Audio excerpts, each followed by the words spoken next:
అతి పరిశుద్ధుడా స్తుతి నైవేద్యము నీకే అర్పించి కీర్తింతును.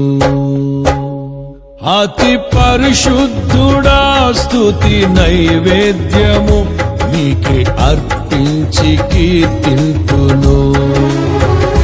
నీవు నా పక్షమై నన్ను దీవించగా, నీవు నా తోడువై నన్ను నడిపించగా.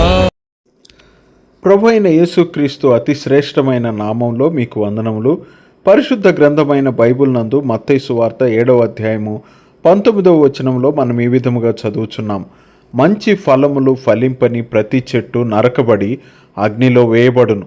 2 ఫలవృక్షములు ఉండగా అందులో ఒకటి నీటి సదుపాయం ఉన్న మంచి భూమిలో నాటబడగా, రెండవది అసలు నీటి జాడ లేని ఎండిన భూమిలో నాటబడినది.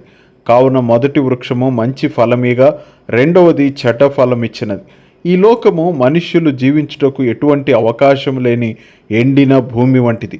అందువలన ఇక్కడ ఎడారి వంటి పరిస్థితి ఉన్నది.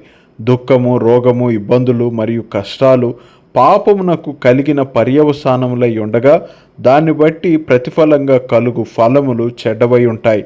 అయితే ప్రభువైన యేసుక్రీస్తు జీవమునకు మూలమైన జలముల ఆధారమై ఉన్నాడు. ఎవరైతే ఆయన యందు నిలిచి ఉంటారో వారు తమ జీవితంలో మంచి ఫలములను ఫలిస్తారు.